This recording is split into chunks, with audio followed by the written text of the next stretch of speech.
The Aurora Memoirs by Thomas Michael. Chapter 2. The Ember.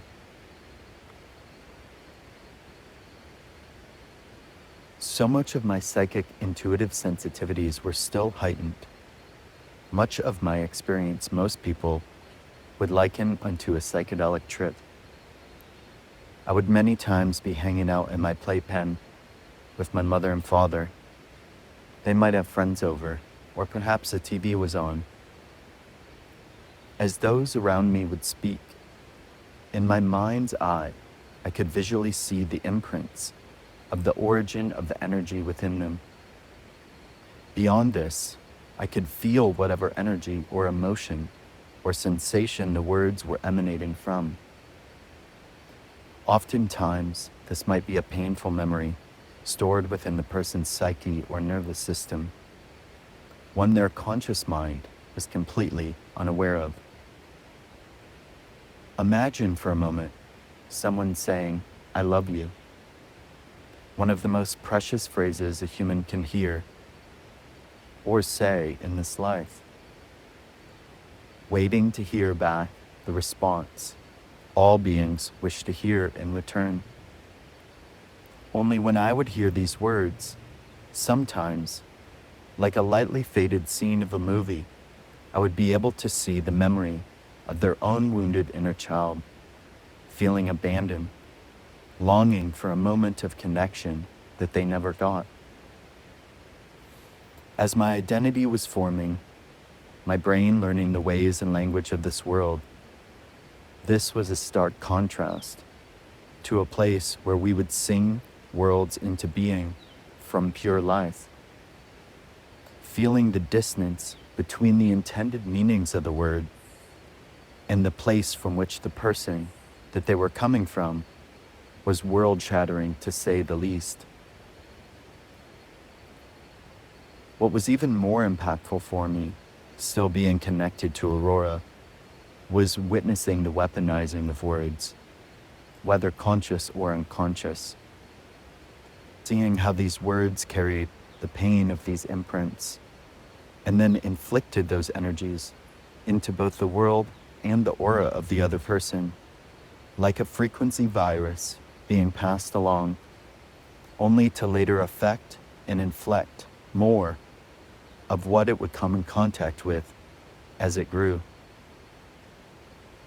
What witnessing this terrifying reality did was create the conditions for me to disconnect from certain depths of my own power. For even without the cognitive development as an adult, my being knew on a cellular level that our human bodies have the potential for both a temple of creation and destruction as a weapon. Like a hacker writing his own failsafe, knowing he might one day be under the mind control of the enemy. Sensing a deeper layer of these traumas within my bloodlines through my own body and the world around me. Around this time, I would seal myself out of access to some of these layers in my own temple, to ensure that only once much of this had been purified would I want to give myself access to that kind of power. And thus, for a time, I had also placed the flaming sword in front of the gates of Eden and its tree of life within me. In the beginning was the Word, and the Word was with God, and the Word was God. So many of the Bible translations have said. Though neither of my parents resonated deeply with traditional Christianity and its official church-going sects, between the ages of 2 and 4, my mother found her way to a small group called the Way International, which focused specifically on the gifts of Holy Spirit, speaking in tongues, healing, and even miracles. They connected these practices strongly to the last days before Christ's return, and an increase in what they called signs and wonders. For a child who incarnated from a place where we sang reality into being, something about this practice immediately rang true. Even as much of Christianity felt foreign to me, I often found myself opening up to speaking in tongues myself, though I was uncomfortable with interpreting them. Some part of me felt it was something to be felt by each individual, without the filter of the English language, to be experienced directly by each person as the vibration and sensation itself. This, of course, is another manifestation for what modern spiritual people refer to as light language. This experience of speaking in tongues, for me, was just a natural extension of the connection I still had to Mother, Father, God from Aurora. I would connect to God through my heart, through the central pillar of my body, until my body became an instrument of the sounds, and then the language would pour out of me. As I grew older and conditioning came in from others around religion and Christianity especially, I lost touch with this ability and even took on a deeper wound around connecting to God in this way at all. One of the first most subtle, yet powerfully shattering initiations into the illusion of separation is the name and the effects of its imprinting. Another seed sown into the mind and aura, and with it often a passing of the mind virus. To be taught, I am this and not that. And when it becomes truly problematic is when these effects are compounded with the weaponization I spoke of earlier.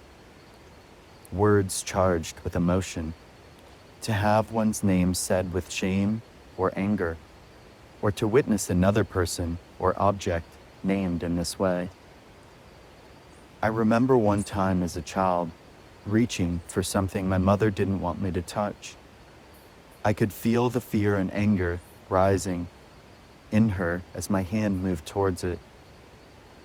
That energy then transmitting through my name as she spoke it, shocking me into fear, not only of her disapproval, but of the innocent sense of autonomy I had been expressing. Something that once felt like a natural extension of myself suddenly became dangerous. It wasn't long before we moved again, this time out of the Detroit area and up into Michigan farmland, closer to my mother's family. This side of my ancestry was of mostly Celtic bloodline and descent, which had played a major role in the assignments of this incarnation. Its grand love story across time and space, and the role that it played in the upholding of human history and of poetic divine orchestration. My family lived on a small 5-acre plot surrounded by forest and farmland. So often I found myself going out to the forest and speaking to the trees, connecting to the fairies and fae, elementals, birds, rocks, and crystals. I'm still grateful every day for this beautiful opportunity that I had as a child. I felt more at home in the forests, whether those around my childhood home or nearby at my grandmother and grandfather's acreage. This was where I felt most connected, wandering into the forests, communing with the trees, listening to the language and orchestration of these energies, moving through them, the birds and animal songs orchestrating their harmony together. I would sit on the needles of the pine forest floor as the sun came in, heating up and creating that unforgettable smell. Or perhaps sitting with my back against the sugar maples, allowing myself to breathe with the breeze, connecting deeply with all of life. Often I would meditate under those trees.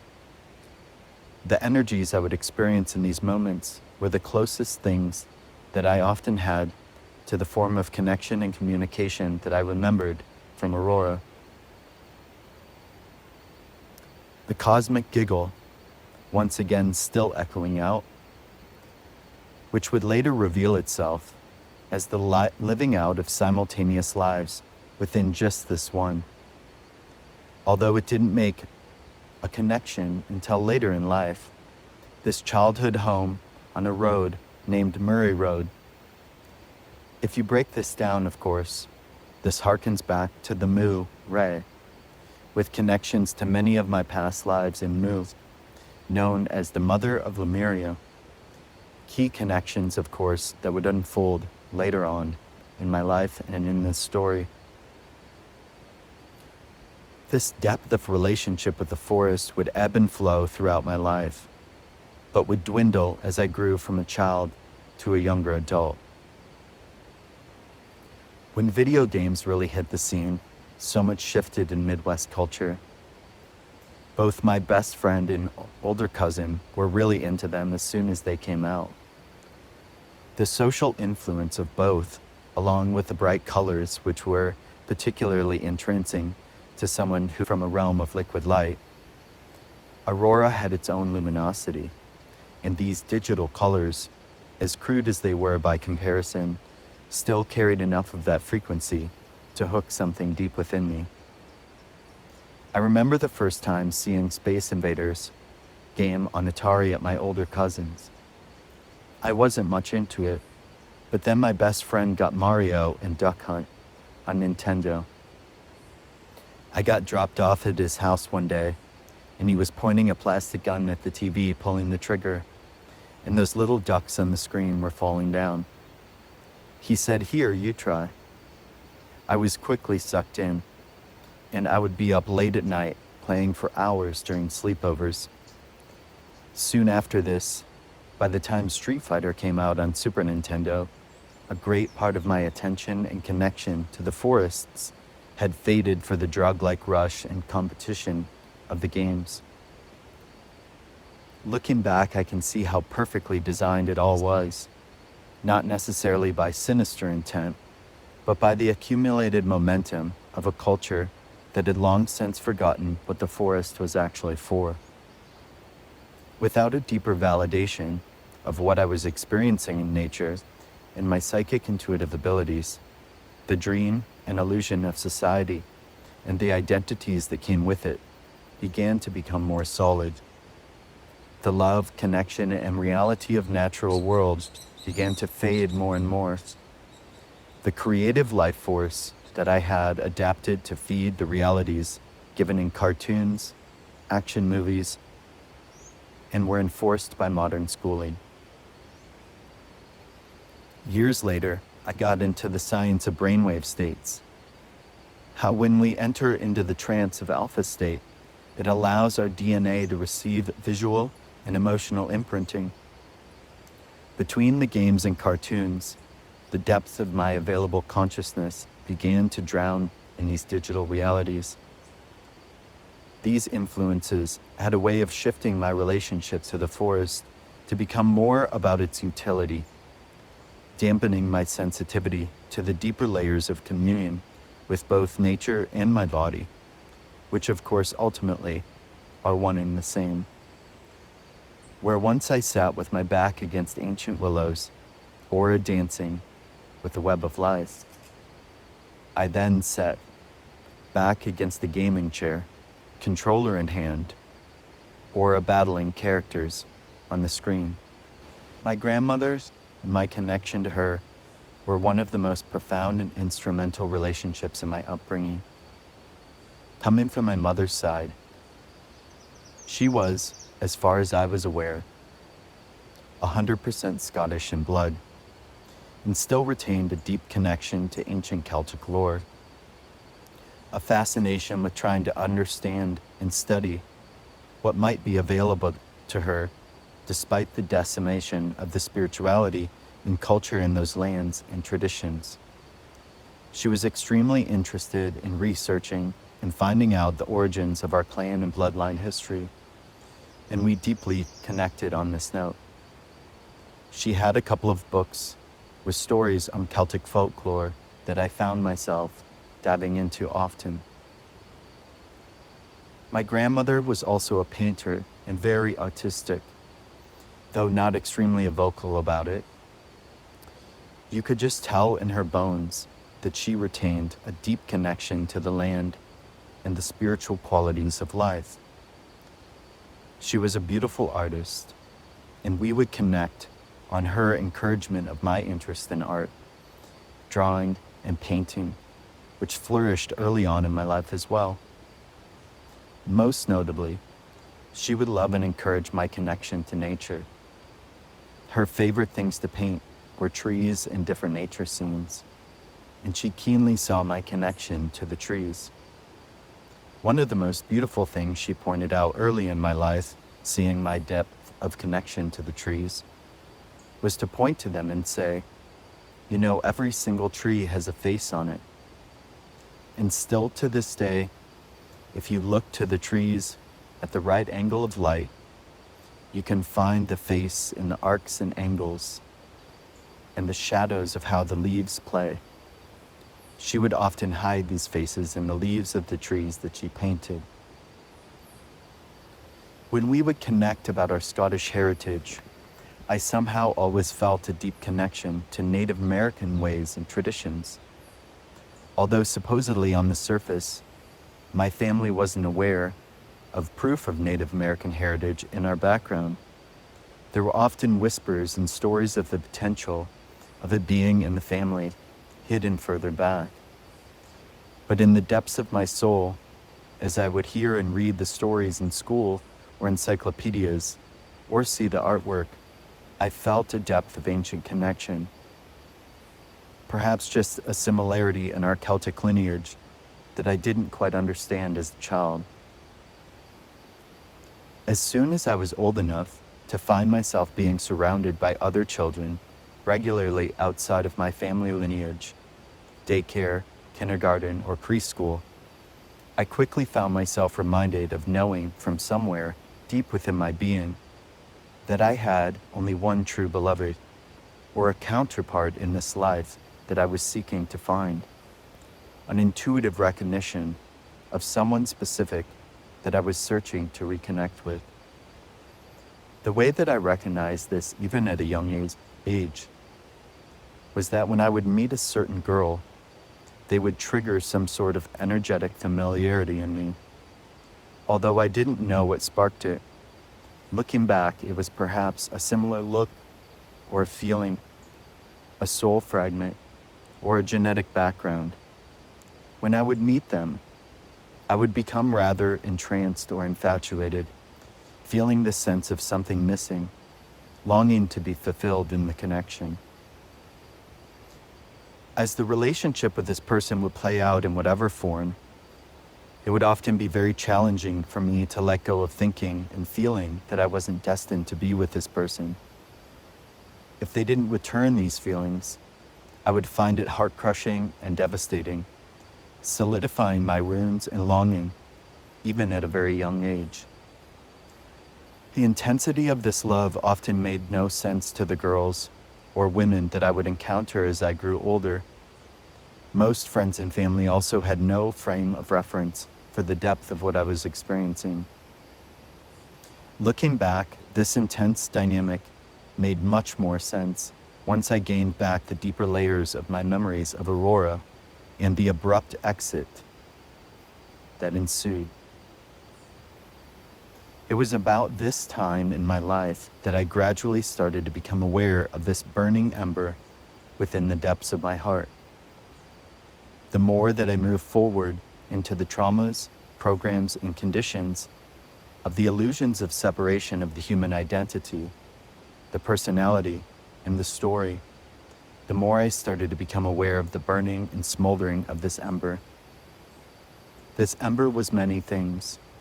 This ember was a remembrance of home, seemingly outside of the reality of this planet of Earth.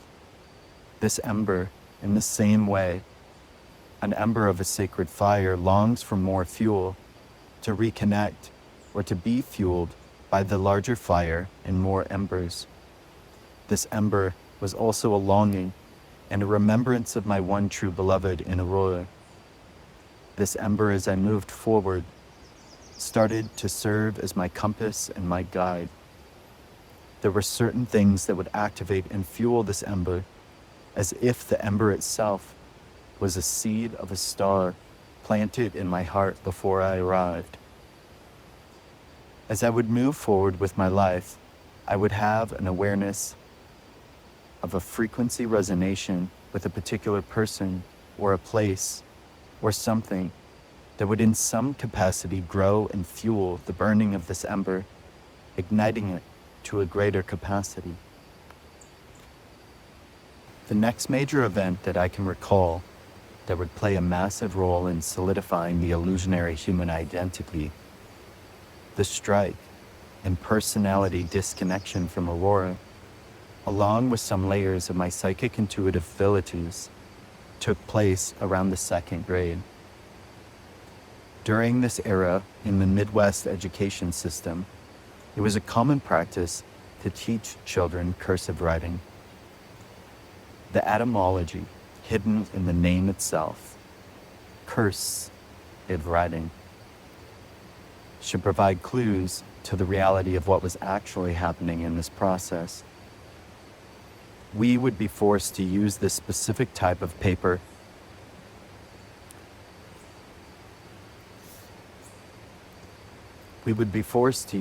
one specific type of paper where the letters would be traced over lined surfaces, repeated endlessly until we learned this way of writing.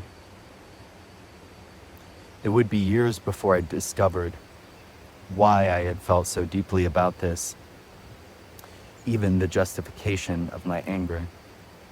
These forms we were forced to trace carry more significance than most people believe. And the hidden history here was even connected to my own ancestry, a conversation for a future chapter.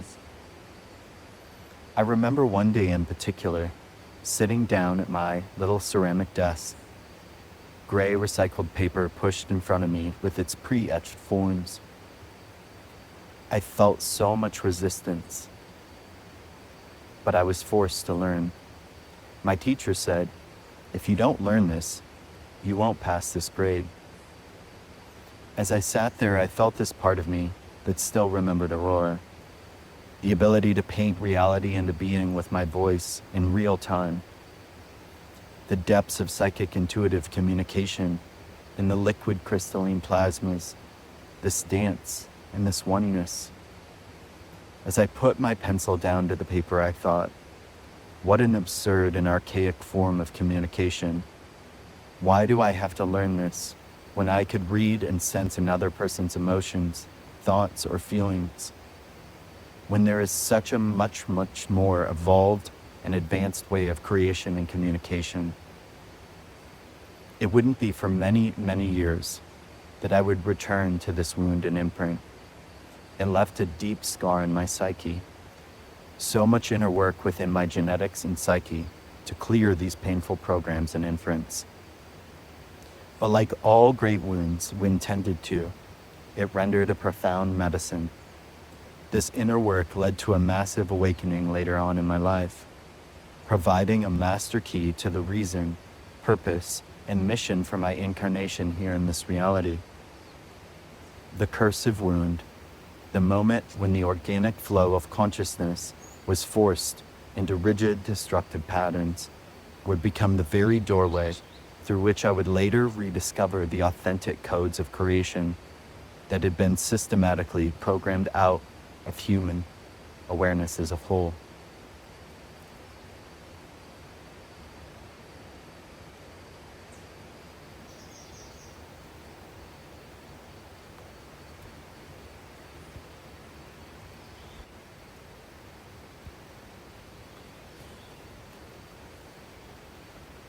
Once I did learn to read and write, the wound, the disconnection from my innate inner knowing, left me infatuated with books.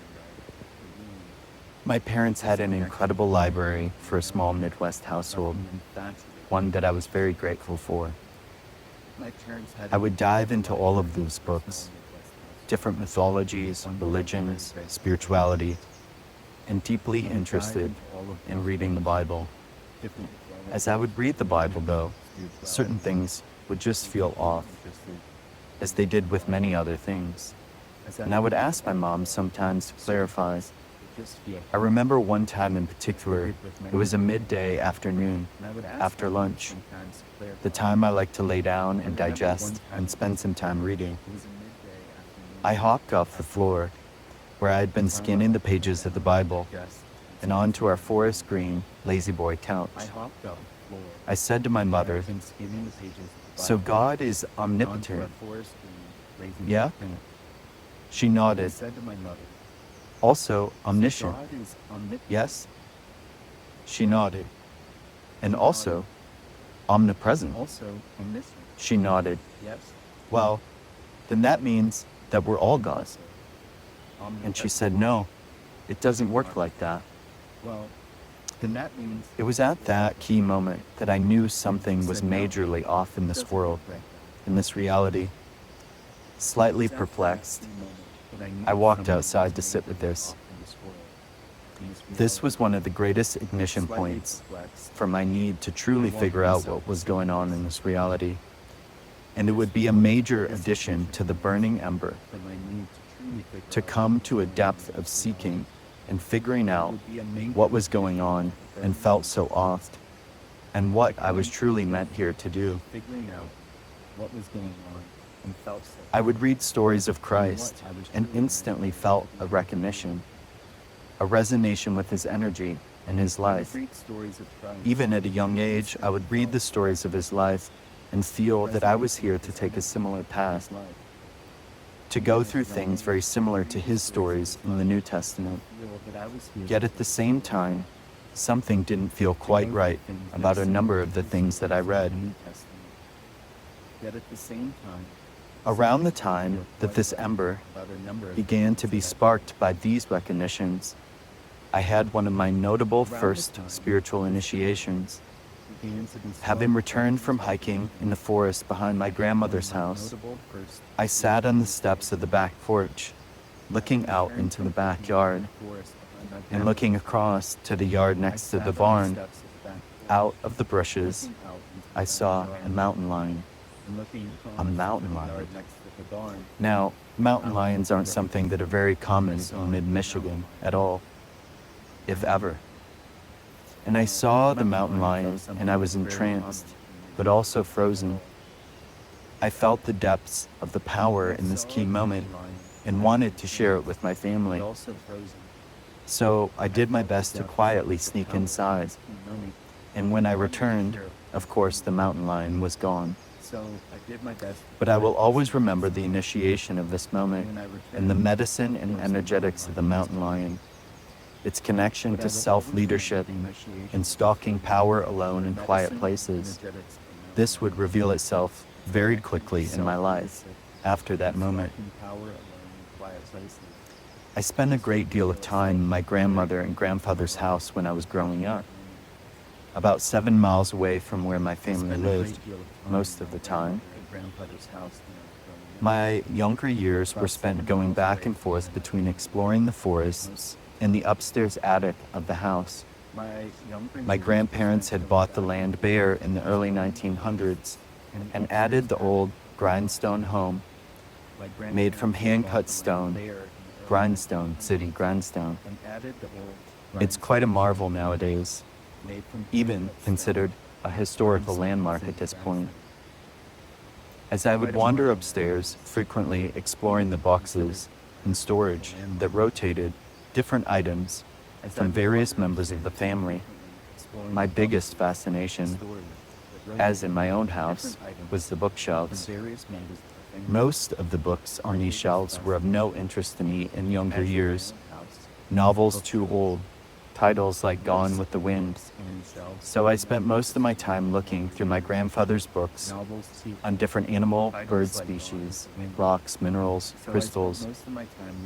I continuously combed through all of them in great detail, randomly picking up ones whose titles caught my eye, scanning the words to see if anything was of interest.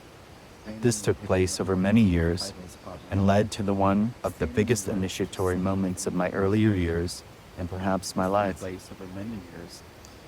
For those of you unfamiliar with him, Carlos Castaneda was one of the most respected esoteric teachers of his time, a university student in California who was studying medicinal and theogenic plants. He decided to take his research further by searching for the original indigenous people who still carried the wisdom of the plants. In searching the southern U.S. and northern Mexico, he encountered an ancient Toltec Yaqui elder he called by the name of Don Juan. Over the years, he wrote many volumes of books on his initiations with his elder master. One day, going upstairs as I usually did, I looked at the shelf and had to do a double take. A book that I had never before seen seemed to materialize out of nowhere right in front of my eyes. In the rolls of older dusty books, it stuck out like a bright, sore thumb. As I grabbed it off the shelf and opened it up, it said, Carlos Castaneda, A Fire from Within. How poetic, considering the amount of fuel that it would add to my ember. As I opened the pages, I of course knew nothing about this individual. I opened to somewhere in the middle and read these words. To say that the indescribable force bestows awareness through its emanations is like what a religious man would say about God, that God bestows life through love. However, the two statements are not made from the same point of view, and yet I think they mean the same thing. The difference is that seers see how the angle of the indescribable force bestows awareness through its emanations, and religious men don't see how God bestows life through his love. My ember immediately ignited in a recognition of something that was undeniable to me. At this point, much of my psychic intuitive nature had begun to dull itself. Carlos Castaneda in Don Juan spoke of the warrior's ability to see beyond the veil. So close to a time when my soul had recognized this initiation from the mountain lion. I proceeded to run downstairs and ask my mother where the book had came from. She looked over and said, I've never seen it, and suggested that maybe it had belonged to my uncle back in his hippie days. Go ask your grandmother. I ran to my grandmother and showed her the book. She looked confused. She said she had also never seen it, but perhaps my mother was right. Perhaps it had been up there from your uncle's hippie days. And it wouldn't be for many, many years that I would discover how this book actually came to be in my possession. Needless to say, I eagerly combed through every word and immediately entered into a profound spiritual initiation, a quest to go deeper into this knowledge that rang truer than any other spiritual information that I had found at that point. It would take me years from then, still before the age of the internet, to acquire the rest of Carlos Castaneda's book series. But any chance or point that I would get, I would dive deeper into these books and put what I could into daily practice into my own life. Getting a little bit older, going to the public library, finding a couple here and there in my travels. This was a deep initiation. This was truly a deep ignition of my ember. I often tell many people that this was an instrumental moment of igniting my own fire from within, in this quest for becoming, once again, an instrument of the infinite, following that path of the warrior to infinity, as Don Juan and Carlos Castaneda would call it. Following that path of the warrior to infinity, as Don Juan and Carlos Castaneda would call it.